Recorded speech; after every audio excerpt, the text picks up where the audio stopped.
TV ఆధ్యాత్మిక ప్రేక్షకులకు నమస్కారం. ఈ రోజు మనతో పాటు స్టూడియోలో అందుబాటులో ఉన్నారు ప్రముఖ జ్యోతిష్యులు బ్రహ్మశ్రీ నందిపట్ల శ్రీహరి శర్మ గారు. గురువుగారితో మాట్లాడి కాలసర్ప దోషం అంటే ఏంటో తెలుసుకుందాం. అలాగే మీలో ఎవరైనా జాతక సమస్యలతో బాధపడుతున్నట్లయితే స్క్రీన్ మీద టాప్లో కనిపిస్తున్న నంబర్కి కాల్ చేసి గురువుగారితో మాట్లాడండి. నమస్కారం గురువుగారు. వాగర్థావివ సంపృక్తో వాగర్థ ప్రతిపత్తయే జగతః పితరౌ వందే పార్వతీ పరమేశ్వరౌ. ఆదిత్యాయ చ సోమాయ మంగళాయ బుధాయ చ గురుశుక్రశనిభ్యశ్చ రాహవే కేతవే నమః. శృంగేరి పీఠాధిపతులకి కంచి పీఠాధిపతులకి నమస్కారములు తెలియజేసుకుంటూ కార్యక్రమాన్ని ప్రారంభిద్దాం. గురువుగారు, అసలు కాలసర్ప దోషం అంటారు. కాలసర్ప దోషం అంటే ఏంటి? నిజంగా కాలసర్ప దోషం అనేది ఉందా? భయాలు ఏంటి దానికి సంబంధించి? కాలసర్పదోషము అనేటువంటిది ప్రస్తుతం చాలా చోట్ల వినిపిస్తున్నటువంటి సాధారణమైనగా సమస్యే. అయితే ఎందుకు సాధారణం అన్నానంటే ఇక్కడ ఆ పదానికి కూడా ఒక అర్థం ఉంది. పూర్వకాలంలో కేవలం రాజ్యము, ఆ రాజ్యాన్ని పరిపాలించే రాజులకి మాత్రమే వర్తింపదగిలేటువంటి విధంగా మనకు పరాశరుల వారు చెప్పారు. ఈ కాలసర్పదోషం గురించి చాలా కొద్ది విషయ జ్ఞానం మాత్రమే మనకు బృహత్పరాశర హోరాశాస్త్రంలో మనకు ఉంటుంది. అంత పెద్దగా దీని గురించి గొప్పగా విపులీకరించలేదు. కానీ నవీన కాలానికి సంబంధించినటువంటి పరివర్తనలో భాగంగా ఉన్నటువంటి జ్యోతిష్యులలో అమ్మవారి యొక్క అనుగ్రహం చేత వాక్కుని వరప్రసాదంగా పొందినటువంటి కాళిదాస మహాకవి వారు రచించినటువంటి ఉత్తర కాలామృత గ్రంథంలో ఈ యొక్క కాలసర్పదోష వివరణ గురించి వివరంగా చెప్పారు. అయితే చాలామంది పండితులు 108 రకాల కాలసర్పదోషాలని, 64 రకాల కాలసర్పదోషాలని, లేదా 365 రకాల కాలసర్పదోషాలని చెబుతుంటుంటారు. కానీ ఆ యొక్క కాళిదాస విరచితమైనటువంటి ఉత్తర కాలామృత గ్రంథ ప్రకారము కేవలం 12 రకాలైనటువంటి కాలసర్పదోషములు మాత్రమే ఉన్నాయి. అయితే ఈ యొక్క కాలసర్పదోషానికి ఇప్పుడు ఏ విధంగా అనువదించబడుతుందనంటే, ఇప్పుడు మనకు రాజులు పోయారు, రాజ్యాలు పోయాయి, ప్రజలే రాజులుగా ఉన్నటువంటి ఈ యొక్క సమాజంలో ఆ కాలంలో ఏం చెప్పబడింది? రాజుకి రాజ్యానికి మాత్రమే కాలసర్పదోషం.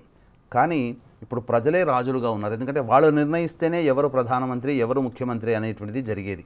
కాబట్టి రాజు నిర్ణయమే ప్రధానం కాబట్టి, ప్రజలే రాజులు కాబట్టి ఈ కాలసర్పదోషము ఈ యొక్క నవీన కాలయుగానికి ప్రజలకి కూడా ఆపాదించబడుతుంది. అయితే చాలామంది అనుకుంటుంటారు కాలసర్పదోషం వల్ల వివాహం కాలేకపోయినా, సంతానం కలగకపోయినా, అలాగే ఇంకా ఇతరత్ర కోర్టు సమస్యలు ఇంకా ఎలా ఉన్నా, ఇవన్నీ కూడా జటిలమైన సమస్యలకన్నిటికీ కూడాను ఏదో బూచి చూపించినట్టుగా కాలసర్పదోషాన్ని బూచి చూపిస్తున్నారు ప్రస్తుతం ఉన్నటువంటి సమాజంలో కొంతమంది. కాబట్టి కాలసర్పదోషం అనగానే భయపడాల్సిన అవసరం లేదు. ప్రపంచ అత్యంత కుబేరుడుగా ఒక 3 దశాబ్దాల పాటు వెలుగొందినటువంటి ఈ బిల్ గేట్స్ కూడా కాలసర్పదోషంలో జన్మించిన వారే. ఈ యొక్క జగత్తుకి ఆధ్యాత్మిక గురువుగా ఉన్నటువంటి అన్ని మతాలని ఏకం చేసి పంచాయతన విధానంగా పూజా కార్యక్రమాన్ని నిర్వహించి ఆసేతు హిమాచలం 3 సార్లు కాలి ప్రదక్షిణ చేస్తూ యొక్క దేశాన్ని అంతా ఉద్ధరించినటువంటి వాడు ఆదిశంకరాచార్యుల వారు. వారు కూడా కాలసర్పదోషంలోనే జన్మించారు. చిరంజీవి సినిమా హీరో కాలసర్పదోషంలోనే జన్మించారు. ఈ దేశాన్ని పరిపాలించే కాదు, ప్రపంచాన్ని పరిపాలించిన రాజులు మరియు అనేక మంది గవర్నర్లుగా ఉన్నటువంటి ప్రెసిడెంట్లు కూడా కాలసర్పదోషంలో జన్మించినటువంటి వారే. కాబట్టి కాలసర్పదోషం అనగానే భయపడాల్సినటువంటి పని లేదు. కాకపోతే లక్షాధికారి కూడా కొంత భిక్షాధికారిగా అయ్యే అవకాశం కొన్ని కాలసర్పదోషాలలో. ముఖ్యంగా గమనించుకున్నట్లయితే రాహువు కేతువుల మధ్య చంద్రుడు తప్ప అన్ని గ్రహాలు పడ్డా అది కాలసర్పదోషమే. రాహువుతో కేతువుతో చంద్రుడు తప్ప ఏ గ్రహం కలిసినా అది కాలసర్పదోషము భంగమవుతుంది. కాబట్టి ఎవరైనా కాలసర్పదోషం గురించి చెప్పినట్లయితే ముందు మీ యొక్క జన్మ కుండలిని లేదా మీ బర్త్ చార్ట్ని మీరు చూసుకోండి. రాహుకేతులతో ఏ గ్రహం, చంద్రుడు తప్ప ఏ గ్రహం కలిసినా అది కాలసర్పదోషం కాదు. రాహుకేతుల మధ్య కొన్ని గ్రహాలు ఇటువైపున ఉండి ఇటువైపున ఏదైనా చంద్రుడు తప్ప ఇతర ఏ గ్రహాలు ఉన్నా అది కాలసర్పదోషము కాదు. కాబట్టి భయపడాల్సినటువంటి అవసరం లేదు. కాలసర్పదోషానికి ప్రధానంగా నిజాయితీగా పనిచేస్తూ ధర్మబద్ధమైనటువంటి జీవితాన్ని గడిపేటువంటి వ్యక్తికి ఏ కాలసర్పదోషము కూడా ఇబ్బంది పెట్టదు. ఇది నా స్వానుభవంలో చాలామంది, నా వ్యక్తిగతమైనటువంటి పర్యవేక్షణలో చాలామంది జాతకాల్లో చూసినటువంటిది. కాబట్టి ఏమాత్రం కూడా వీక్షించేటువంటి బిగ్ టీవీ ప్రేక్షకులు భయపడాల్సిన పని లేదని చెప్పవచ్చు. రైట్ గురువు గారు, కాలర్ రెడీగా ఉన్నారు, ఒకసారి మాట్లాడదాం. హలో. నమస్కారం అండి సురేష్ బాబు గారు. ఎవరి గురించి తెలుసుకోవాలనుకుంటున్నారండి మీరు? నా గురించి okay, me date of birth time చెప్పండి. 12/4 12/4 సంవత్సరం, 1975 టైం చెప్పండి. 6:25 PM. ప్లేస్ ప్లేస్ అండి, ప్రదేశం ఎక్కడ పుట్టారు? కోట, నెల్లూరు డిస్ట్రిక్ట్. ఓకే అండి, గురువు గారితో మాట్లాడండి. మాట్లాడండి ఆయన. గురుగారు చెప్పండి. మా డేట్ ఆఫ్ బర్త్ చూసి కొంచెం వ్యాపార రాజకీయము ఎట్టుంది ఇప్పుడు? ఓకే, మీ జాతకాన్ని ఇంతకుముందు ఎక్కడైనా చూపించారండి? చూపించలేదు గురువు గారు, ఎప్పుడు చూపించలేదు ఇప్పటివరకు. ప్రధానంగా గమనించుకున్నట్లయితే ప్రస్తుతం రాహు మహాదశ. ఈ రాహు మహాదశ తృతీయ స్థానంలో స్థితి పొంది ఉండడం, దశమాధిపతి అయినటువంటి బుధుడు కూడాను యోగకారకుడై ఉండడం. ప్రధానంగా గమనించినట్లయితే ఈ ఆలోచన 2021 నుంచి ఈ రాజకీయ ప్రస్తావనలో ఉండాలనే ఆలోచన ఎక్కువగా కలిగిందండి మీకు? హలో, అవునండి గురువు గారు. 2021 నుంచి గ్రహదశ మారింది కాబట్టి ఆ ప్రభావం మీకు చూపుతుంది. ప్రస్తుతం రాహులో గురువు యొక్క అంతర్దశ కాబట్టి 2026వ సంవత్సరం నుంచి మీ రాజకీయ భవిష్యత్తు బాగుంటుంది. కాబట్టి అంటే ఇప్పటి నుంచి 25లో సంవత్సరంలో 24లో బాగుండదని కాదు, మీరు బాటలు వేసుకోండి పైకి ఎదగడానికి. ఎందుకనంటే సమయము సందర్భం వచ్చినప్పుడు గ్రహము రాజయోగాన్ని కలగజేస్తుంది. కాబట్టి 2026 నుంచి రాజయోగాన్ని కలగజేసేటువంటిది 2031 జూలై వరకు ఉంది ఆ యొక్క సంబంధించినటువంటి రాజయోగ దశ. కాబట్టి మీరు ఖచ్చితంగా ప్రయత్నం చేయండి. ఏం వ్యాపారం చేస్తున్నారు నాయన మీరు? మేము ఆక్వా ఫీడ్స్ బిజినెస్ స్వామి. ఏనాయనా? గురువు గారు, ఆక్వా ఫీడ్ రొయ్యల మేత. రొయ్యలు అంటే ఫుడ్కు సంబంధించినటువంటిది ఇది. కాబట్టి రాహు లింక్ కూడా వచ్చింది కాబట్టి ఈ ఫీల్డ్లోకి కూడా మీరు 2021లో వచ్చారా? 2000 నుంచి ఉన్నాను ఫీల్డ్. ఏనాయనా? 2000 నుంచి ఉన్నాను. 2000 నుంచి ఉన్నారు అంటే ఈ యొక్క సంబంధించినటువంటిది జాతకరీత్యా రవి మహాదశ. కాబట్టి ఈ రవి మహాదశ తదనంతరం ఈ రాహు మహాదశనే మీకు యోగిస్తుంది. అంటే గత 20 సంవత్సరాలుగా మీరు ఉన్నప్పటికీ 2021 నుంచి ఫుడ్కు సంబంధించినటువంటి అధిపతి అయినటువంటి వాడు గురువు. ఆ గురువు స్వక్షేత్రంలోనే స్థితి పొంది ఉండడం ఈ కారణం చేత ప్రధానంగా కొంత ఇబ్బందికర పరిస్థితుల్లో ఉండేటువంటి స్వభావం. కాబట్టి మీరు ఏంటంటే బుధుడికి గురువుకి జపతర్పణ హోమాదులు, అలాగే ప్రతి గురువారం రోజున అన్నదాన కార్యక్రమము, గురువారం రోజున శనగలు బ్రాహ్మడికి దానం చేయడం, లేదా బెల్లం నీటిలో నానబెట్టినటువంటి శనగల్ని ఆవుకు తినిపించండి గురుహోరలో ఉదయం 6 to 7 మధ్యలో కానీ, లేదా 1 గంట to 2 మధ్యకాలంలో కానీ. మీ జాతకంలో పితృదోష ప్రభావం కనబడుతుంది కాబట్టి అవకాశం ఉంటే ఈ పితృదోష నివారణ కార్యక్రమాన్ని జరిపించుకోండి. తప్పకుండా మీ జీవితంలో ఎదుగుదల ఉంటుంది. ఎందుకంటే జీవితంలో పైకి రావాలనుకున్నప్పుడు జాతకంలో ఉన్నటువంటి కుండలి దోషాలు అనేటువంటివి ఉండకూడదు. ఈ కుండలి దోషంలో ప్రధానంగా నవాంశలో మీ యొక్క జాతకరీత్యా పితృదోష ప్రభావం కనబడుతుంది కాబట్టి దానికి సంబంధించినటువంటి పరిహారం చేసుకోండి. శుభం భూయాత్. ఇటు గురువు గారు ఇంకొక కాలర్ అందుబాటులో ఉన్నారు, మాట్లాడదాం. ప్రమోద్ కుమార్ గారు నమస్కారం అండి. నమస్కారం అండి, నా పేరు ప్రమోద్ అండి. ఓకే, ఎవరి గురించి తెలుసుకోవాలనుకుంటున్నారండి మీరు? నా గురించి అండి. ఓకే, నా డేట్ ఆఫ్ బర్త్ వచ్చేసి 26/09/1982. ఓకే, మార్నింగ్ వచ్చేసి 9 AM to 9:30 మధ్యలో పుట్టాను. Okay, before 10. ప్రదేశం బషీర్బాగ్, హైదరాబాద్. ఓకే అండి, గురువు గారితో మాట్లాడండి. ఆయుష్మాన్ భవ, శివాయ నమః. చెప్పండి ఆయన, ఏం తెలుసుకుందామని? నా జాతకం తెలుసుకుందాం అనుకుంటున్నాను గురువు గారు. ఇప్పుడు నేను ప్రైవేట్ ఎంప్లాయీ, ఓకే, ఫోన్పే కంపెనీలో చేస్తాను. ఈ ఇయర్ ఎండింగ్ వరకు ఏమైనా బిజినెస్ స్టార్ట్ చేస్తే ఎట్లుంటుందని తెలుసుకుందాం. మంచిది నాయన. జాతకంలో ప్రధానంగా చెప్పినట్టుగా అంటే ఈ జాతకాన్ని ఇంతకుముందు ఎక్కడైనా చూపించారా మీరు? లేదు. కాబట్టి వ్యాపారంలో ఉండాలనేటువంటి ఆలోచన ప్రస్తుతం రాహు మహాదశలో 2023 డిసెంబర్ 24వ తారీఖు నుంచి 2026 జూలై వరకు ఉంటుంది. మీ యొక్క జన్మించిన లగ్నానికి బుధుడు సహజంగానే యోగకారకుడు, నవమాధిపతి. ఆ బుధుడు స్వక్షేత్రంలో ఉచ్చస్థితిలో పొంది ఉండి లాభాధిపతితో కలిసి ఉండి ప్రధానంగా యోగకారకుడైనటువంటి శనిగ్రహంతో కలిసి ఉండడం ఈ కారణం చేత విశేష రాజయోగం అనేటువంటిది మీ జాతకంలో ఉంది. 2000 అంటే ఈ గత 5-6 నెలల నుంచే మీకు ఈ రకంగా సొంతంగా ఉండాలనే ఆలోచన ఎక్కువగా కలిగిందండి? అవును గురువు గారు, ఒక 6 months ఈ ఇయర్ నుంచి ఇక ఎక్కువ అయిపోయింది. ఇంకా ఇంతకు ముందు కూడా ఉండేది కానీ ఇప్పుడు ఇక ఎక్కువ అయ్యింది చేసుకోవాలి బిజినెస్ అని. కాబట్టి మీ యొక్క జాతకరీత్యా గ్రహ దశకి అనుగుణంగానే మీ యొక్క జాతకంలో మార్పులు కనబడుతున్నాయి. వ్యాపారం చేసుకోవడానికి అనుకూలమైనటువంటి సమయం. అంటే ఏం వ్యాపారం చేద్దామని అనుకుంటున్నారు మీరు? నేను హోటల్ ఫీల్డ్ అయినా లేకుంటే ఇంకా వేరే చేద్దామని ఆలోచిస్తున్నా గురువు గారు. ఆయిల్కి సంబంధించిన బిజినెస్.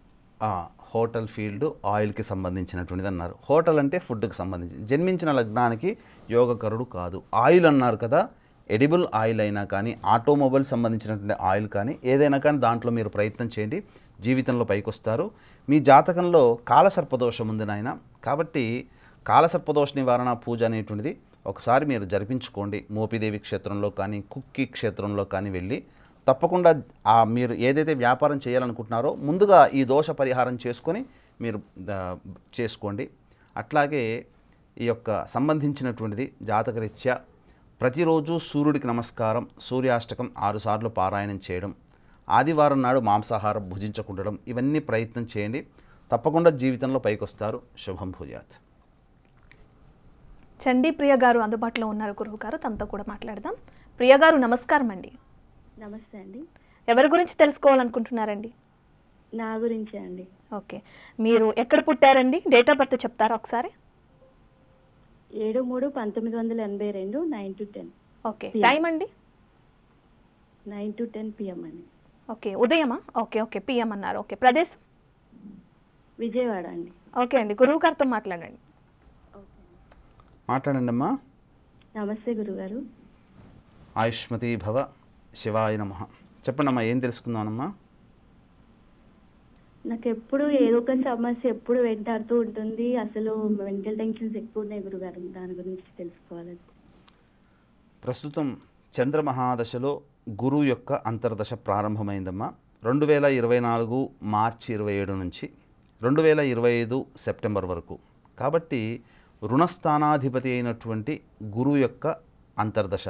చంద్రుడు యోగించేటువంటి గ్రహమే, కానీ రుణస్థానాధిపతి అయినటువంటి గురువు అంతర్దశ. అట్టి గురువు వక్రీకరించి ఉండడం, ప్రధానంగా శత్రుస్థానం. రుణస్థానం అంటే ఏం తెలియజేస్తుంది? 6వ స్థానం అంటే రుణస్థానము, శత్రుస్థానము, రోగస్థానము. అలాగే ఏ పని చేసినప్పటికీ కూడాను ఆ పనులలో కొన్ని ఆటంకాలని సూచిస్తుంది. అపోక్లీబముల యొక్క స్థానము కాబట్టి గురువు యొక్క అనుగ్రహాన్ని పొందే ప్రయత్నం చేయండి. మీకు అవకాశం ఉంటే కనుక గురువారం రోజున దత్తాత్రేయ చరిత్ర పారాయణం ప్రారంభించి బుధవారానికి సమాప్తం చేయండి. ఈ విధంగా 16 గురు చరిత్ర పారాయణాలు చేయండి. తప్పకుండా మీకు మంచి జరుగుతుంది. గురువారం రోజున వృద్ధాశ్రమంలో కానీ వృద్ధులకి కానీ అనాథలకి కానీ ఏదైనా తినే పదార్థాలు పంచిపెట్టండి, మంచి జరుగుతుంది. ఈ చంద్రమహాదశ యోగిస్తుందమ్మా, కంగారు పడాల్సిన అవసరం లేదు. దైవానుగ్రహాన్ని పెంచుకునే ప్రయత్నం చేసుకోండి, తప్పకుండా మంచి జరుగుతుంది. శుభం భూయాత్. మరో కాలర్ అందుబాటులో ఉన్నారు. సురేష్ బాబు గారు, చెప్పండి, ఎవరి గురించి తెలుసుకోవాలనుకుంటున్నారు? నా గురించి అండి. ఓకే, డేట్ ఆఫ్ బర్త్ చెప్పండి సురేష్ బాబు గారు. నా డేట్ ఆఫ్ బర్త్ వచ్చేసి June 6, 1972 అండి. ఉదయం 4:20 నుంచి 4:30 మధ్యలో. ఓకే, ప్లేస్ అండి? హైదరాబాద్ అండి. ఓకే, గురువు గారితో మాట్లాడండి. మాట్లాడండమ్మా. హలో, నమస్కారం సార్. నమస్కారం పంతులు గారు. ఆయుష్మాన్ భవ, చెప్పండి గురుగారు. ఇది అంటే నేను ఏ రంగంలో నాకు మంచిగా ఉంటుందని తెలుసుకోవచ్చని. నేను ప్రజెంట్ అయితే రియల్ ఎస్టేట్ చేస్తున్నాను. ఓకే, 5 జూన్ 1972 కదండి? 6 జూన్. ఓకే, 72 కదా సంవత్సరం? అవునండి, 72. ఓకే, అంటే మీ జాతకాన్ని ఇంతకుముందు ఎక్కడైనా చూపించారా? లేదండి. ఓకే, ప్రస్తుతం ఏంటంటే జాతకరీత్యా శుక్రుని యొక్క అంతర్దశ. ఆ శుక్రుని యొక్క దశ ప్రారంభమైంది 2032 ఫిబ్రవరి వరకు ఉంటుంది.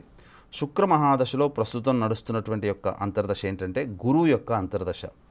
కాబట్టి ఈ ప్రస్తుతానికి సంబంధించి చూసుకున్నట్లయితే ఈ 2022 నుంచి 24 డిసెంబర్ వరకు మీ యొక్క జాతకరీత్యా, అంటే 2022 ఉగాది నుంచి ఈ చేస్తున్నటువంటి వృత్తి వ్యాపారంలో కానీ ఒడిదుడుకులు ఎక్కువగా కనబడుతున్నాయా? మీకు లాస్ అనేది ఎక్కువగా కనబడుతుంది? డబ్బులు ఇచ్చి తిరిగి రాకపోవడం కానీ అట్లా కనబడుతున్నాయా? ఒక ఒకటి రెండు జరిగాయి గురుగారు. కాబట్టి ఈ 24 డిసెంబర్ వరకు మార్పు చేయకండి, జీవితంలో చక్కగా ఉంటుంది. తదనంతరం మీరు ప్రయత్నం చేయండి. తప్పకుండా రియల్ ఎస్టేట్ రంగంలో కంటే కూడా మీరు ఇంకా ఏదైనా కానీ వ్యాపారం చేసుకునే ప్రయత్నం చేయండి. ఎందుకంటే కొన్ని ఒడిదుడుకులు ఉన్నాయి. ఎందుకంటే రుణస్థానాధిపతి రియల్ ఎస్టేట్కి సంబంధించిన భూకారక గ్రహం రుణస్థానంతో కలిసి ఉండడం అంటే అనుకున్నంత స్థాయిలో అభివృద్ధి అనేటువంటిది ఉండదు.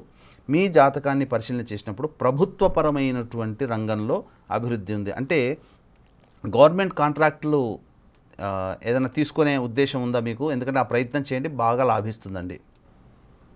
ఓకే ఓకే గురుగారు, ఆ విధంగా చేస్తాను. మరి సిద్ధించాలి కదా గురుగారు? ఏనాయనా మళ్ళీ ఒకసారి చెప్పండి. ప్రయత్నాలు చేస్తాను కానీ సిద్ధించాలి కదా, అంటే దానికి సరిపడా పెట్టుబడులు ఇవి కావాలి మనకి కదా. చిన్న చిన్న వాటికైనా ప్రయత్నం చేయండి. తప్పకుండా మీకు ప్రభుత్వపరమైనటువంటి సొమ్ము తినే యోగం జాతకరీత్యా ఉంది. అది జాబ్ చేసైనా చేయొచ్చు, లేదా కానీ ఇంకేదైనా కానీ ఆ ప్రభుత్వ భవనాల సముదాయంలో ఏదైనా షాప్ లాంటిది పెట్టుకొని ఆ వచ్చేటువంటి విజిటర్స్ ద్వారా కూడా మీరు ఏదైనా ఆ విధంగా ఆ ప్రభుత్వానికి విజిటర్కి సంబంధించి ఏదైనా లావాదేవీలు జరిగే దాంట్లో మీరు భాగస్వాములే ఆ విధంగా చేసుకోవచ్చు. ఇప్పుడు ఉదాహరణకు చెప్తాను, ఒక R&B బిల్డింగ్ దగ్గర ఒక జిరాక్స్ షాప్ పెట్టుకున్నారనుకోండి, జిరాక్స్ కోసం చాలామంది వస్తుంటుంటారు, లేదా హాస్పిటల్స్ కానీ ఇట్లా ఏదైనా కానీ ఆ ఫుడ్కి సంబంధించిందైనా కానీ ఆ విధంగా చేసుకోవచ్చు. అయితే ప్రధానంగా మీ కుటుంబంలో పితృదోషం ఉన్నటువంటిది కనబడుతుంది జాతకంలో. మీ నాన్నగారి వైపు 6 తరాలు, అమ్మగారి వైపు 3 తరాల్లో ఏవైనా దుర్మరణాలు ఉన్నాయా కుటుంబంలో? దుర్మరణాలు అంటూ ఏం అంటే యాక్సిడెంట్ అట్లాంటిదా గురుగారు? అవునైనా 60 సంవత్సరాల లోపల ఏ విధంగా చనిపోయినా? లేదు గురుగారు, మాకు తెలిసి నా ఏజ్ ఇప్పుడు 52 కదా, నాకు తెలిసి ఇప్పటి వరకు అంత పెద్ద యాక్సిడెంట్స్ అట్లాంటివి ఏం జరగలేదు. నాకే జరిగింది కానీ సేఫ్ అయ్యాను నేను. ఓకే, ఎందుకనంటే ఒకటి గుర్తుపెట్టుకోండి, ఎన్టీ రామారావు జూనియర్ ఎన్టీఆర్ అంటే నందమూరి ఫ్యామిలీలో పితృశాపాలు ఉన్నాయి. కాబట్టి జూనియర్ ఎన్టీఆర్ గారు కూడా ఆ మరణ మంచు దాకా వెళ్ళి వెనక్కి వచ్చారు. అలాగే వాళ్ళ కుటుంబంలో చాలా మటుకు అన్ని దుర్మరణాలే. కాబట్టి ఏదేమైనప్పటికీ మీరు భవిష్యత్తులో మంచి జీవితంలో ఉండాలని అనుకుంటున్నారు కాబట్టి ఒకసారి పితృదోష నివారణ కార్యక్రమం జరిపించుకోండి, తప్పకుండా మంచి జరుగుతుంది. శుభం భూయాత్. రైట్ గురువు గారు, ఇప్పుడు మీరు చెప్పినట్లుగానే పితృదోషం అంటే ఏంటి, దాని గురించి ఒకసారి చెప్తారా? దానివల్ల కలిగే ఫలితాలు ఏ విధంగా ఉంటాయి? పితృదోషము అని అంటే ఇది ఒక 30 సంవత్సరాల కిందట ఎవరికీ కూడాను లేనటువంటిది. అంటే లేనటువంటిది అంటే దాని శబ్దం ఎవరూ వినలేదు. ఎందుకంటే జీవన ప్రమాణంలో చాలా మార్పులు వచ్చాయి 30 సంవత్సరాల్లోనే. ఈ టెక్నాలజీ ఎప్పుడైతే పెరిగిందో, అలాగే మానవుడికి అవసరాలు ఏ విధంగానైతే పెరుగుతూ వచ్చాయో, ఈ ప్రకృతి విధ్వంసం ఈ విధంగా అన్నీ జరగడము ఈ యొక్క పితృదోషానికి కారణమయ్యాయి. ఏ విధంగా జరిగింది? ఒక 30 సంవత్సరాల కిందట చూసుకుంటేనమ్మా ఇన్ని రోడ్లు లేవు, ఇన్ని వెహికల్స్ లేవు. కాబట్టి మనుషులు కూడా చాలా గట్టిగా ఉండేవాళ్ళు. అంటే ఎన్ని కోట్ల అప్పు ఉన్నా కానీ మొండి ధైర్యంతో ఆ అప్పుని తీర్చుకున్నారు. ఇప్పుడు 10 లక్షల అప్పు ఉంటే కూడా దాన్ని తీర్చుకోలేక సతమతమవుతూ ప్రాయోపవేశం చేసుకుంటున్నారు. అంటే ఇక్కడ గమనించాల్సింది ఏంటంటే రోడ్ యాక్సిడెంట్ కానీ, అంటే తండ్రి వైపు 7 తరాలు, తల్లి వైపు 3 తరాల్లో ఏవైనా దుర్మరణాలు, అంటే road accident, fire accident, suicide attempt, నదిలో బావిలో పడి చనిపోవడం, ఇంట్లోంచి వెళ్ళిపోవడం, లివర్ ఫెయిల్ అయ్యి, కిడ్నీ ఫెయిల్ అయ్యి క్యాన్సర్తో చనిపోవడం, 60 సంవత్సరాల లోపల ఏ విధంగా చనిపోయినా, కాలసర్పదోషంలో జన్మించిన, కరోనాతో చనిపోయిన, అలాగే ఇంటర్ క్యాస్ట్ మ్యారేజ్లు కుటుంబంలో జరిగిన, మందులకి నయం కాని రోగాలతో బాధపడుతూ ఉన్న, ఎన్ని ప్రయత్నాలు చేసినా జీవితంలో అభివృద్ధి ఉండకపోయినా, కొంతమంది కుటుంబాలలో వివాహాలు అవుతాయి. ఆ సంవత్సరంలో వాళ్ళకు తెలిసినటువంటి ఒక 10-12 వివాహాలు అయ్యాయనుకోండి, వాళ్ళ కుటుంబంలో బంధువులు, స్నేహితులు. కొన్ని కుటుంబాలు బాగా జీవితంలో అభివృద్ధిలో ఉంటాయి, కొన్ని కుటుంబాలు ఎక్కడ వేసిన గొంగడు అక్కడన్నట్టుగా ఉంటుంది. ఎన్ని సంవత్సరాలు గడిచినా ఏ ప్రయత్నాలు చేసినా ఉండదు. అలాగే కొంతమంది కుటుంబాలలో ఫిజికల్లీ హ్యాండిక్యాప్డ్, మెంటల్లీ హ్యాండిక్యాప్డ్తో పుడుతుంటారు. అంటే ఇప్పుడు ఏంటంటే ఆటిజం పిల్లలకి ఇలాంటి దోషాలు అన్నమాట. ఇలాంటి దోషాలు స్త్రీ హత్య, గోహత్య, బ్రాహ్మణ హత్య ఎవరైనా తరాల్లో చేసినా ఇవన్నీ కూడా పితృశాపాలుగా పరిగణిస్తాయి. అలాగే గతించినటువంటి వాళ్ళకి పిండ ప్రదానాలు చేయలేకపోయినా పితృశాపాలు. అంటే ఏంటి? పితృశాపం వల్ల కలిగేటువంటిది ఏంటంటే మానవుడి యొక్క జీవితంలో తాను ఏ పని అనుకుంటాడో ఆ పనిని సక్సెస్ఫుల్గా కంప్లీట్ చేసుకోలేకపోతాడు. చిన్న పనికి కూడా ఎక్కువగా ప్రయత్నం చేస్తే కానీ ఫలితం లభించదు. అంతేకాకుండా సకాలానికి పెళ్ళిళ్ళు కాలేకపోవడము, సంతానం కలగకపోవడము, ఇలా ఏ ప్రయత్నంలో కూడాను అభివృద్ధి అనేటువంటిది ఉండదు. కాబట్టి ఇది ప్రధానంగా పితృశాపము అని అంటే ఏదో తండ్రి పెట్టాడో తాత పెట్టాడో అని కాదమ్మా. 6 తరాలలో ఏవైనా దుర్మరణాలు మనకు తెలిసినటువంటి 2-3 తరాలు తెలుస్తాయి. ఇంకా పై తరాల్లో పెద్దవాళ్ళని అడిగితే మనకు తెలుస్తుంది. కాబట్టి ఎంత ప్రయత్నం చేసినా జీవితంలో అభివృద్ధి ఉండట్లేదు అని అంటే మాత్రం ఖచ్చితంగా అది పితృశాపమే. కాబట్టి ఆ పితృదోష నివారణకి జరిపించుకోవాలి ఖచ్చితంగా. ఇప్పుడు అనుకూలంగా ఈ రోజు నుంచి ఈ రోజు ఉదయం 7:30 తర్వాత నుంచి భాద్రపద మాసం ప్రారంభమవుతుంది. శ్రావణ మాసం కంప్లీట్ అయిపోయి పౌర్ణమి తర్వాత పితృపక్షాలు ప్రారంభమవుతాయి. పితృదేవతలకి చాలా ప్రియమైనటువంటి కాలం ఈ యొక్క పితృపక్షాలు. ఈ పితృదోషము వేరు, పిండ ప్రదానము వేరు. కాబట్టి ఈ పితృదోషము అనేటువంటి విధానాన్ని సశాస్త్రీయంగా చేయించే వాళ్ళ దగ్గర చేయించుకుంటే మంచి జరుగుతుంది. కాకపోతే ఇప్పుడు ఏంటంటే ఒకప్పుడు చేసేవాళ్ళు ఎక్కువగా ఉన్నారు, చేయించుకునే వాళ్ళు మనలాంటి వాళ్ళు తక్కువగా ఉన్నారు. కాబట్టి చక్కగా కూర్చోబెట్టి నియమంగా చేయించారు. ఇప్పుడు చేసేవాళ్ళు తక్కువయ్యారు, చేయించుకునే వాళ్ళు ఎక్కువయ్యారు. కాబట్టి తూతూ మంత్రంగా స్పీడ్గా చేయించి పంపిస్తున్నారు. ఎందుకంటే అది కూడా బిజినెస్ యాక్టివిటీ లాగా మారిపోయింది. దీన్ని దృష్టిలో పెట్టుకుని గత 10 సంవత్సరాల నుంచి మన ఆధ్వర్యంలో నిజాయితీగా శాస్త్ర ప్రమాణాన్ని అనుసరించి అది మనం చేయిస్తూ వస్తున్నాం. ఈ పితృపక్షాలలో ఈ నెల 25 మరియు 30 తారీఖులో చేయించడం జరుగుతుంది. అన్ని దోషాలకెల్లా మహా పెద్దదైనటువంటిది పితృశాపం అన్నాను కదమ్మా, ఒక ఆటం బాంబు లాంటిది. కాబట్టి దాన్ని మనం చాలా కేర్ఫుల్గా మనం చేయించాలి. లేకపోతే ఏవైనా దోషం చేశామా, చేయించిన వాళ్ళకి చేసుకున్న వాళ్ళకి కూడా ఫలితాలు రావు. పైగా రివర్స్లుగా ఎక్కువగా ఇబ్బందులు కలుగుతాయి. మా స్వానుభవంలో చూసాము. చాలామంది తెలియక మహారాష్ట్ర ప్రాంతంలో వెళుతున్నారు. తద్వారా ఏమవుతుందనంటే అక్కడ తాంత్రికంగా చేస్తున్నారు. కాబట్టి తాంత్రిక విధానం మనకు చెప్పబడినటువంటి సంస్కారము కాదు. కాబట్టి ఇప్పుడు తాంత్రిక పూజలు చాలామంది చేస్తున్నారు కదమ్మా. దశమహావిద్యలని అస్సాంకి వెళ్ళి చేసే గౌహతి, కామాఖ్యలో ఇలాంటివన్నీ తాంత్రికంగా ఈ పితృదోషాలు కూడా చేయిస్తున్నారు. కాబట్టి ఇది సరైన పద్ధతి కాదు. శాస్త్రీయబద్ధంగా దక్షిణాచార సాంప్రదాయంతో మంత్రబద్ధమైనటువంటి పితృదోష నివారణ కార్యక్రమాలు ఈ నెల 25, 30 తారీఖులో చేయిస్తున్నాం. అవకాశం ఉన్న వాళ్ళు కార్యక్రమ తదనంతరం కాంటాక్ట్ చేసి పూర్తి వివరాలు తెలుసుకోవచ్చమ్మా. ఓకే గురువుగారు, ఈరోజు కాలసర్ప దోషం గురించి అలాగే పితృదోషం గురించి బాగా వివరించారు. బిగ్ టీవీ ప్రేక్షకులకి ధన్యవాదాలు గురువుగారు. సర్వం శ్రీ ఉమామహేశ్వర పరబ్రహ్మార్పణమస్తు. సో చూసాం కదా, ఇది ఇవాల్టి గ్రహబలం కార్యక్రమం. మళ్ళీ తిరిగి రేపు గ్రహబలం కార్యక్రమంలో కలుసుకుందాం. అప్పటి వరకు చూస్తూనే ఉండండి బిగ్ టీవీ.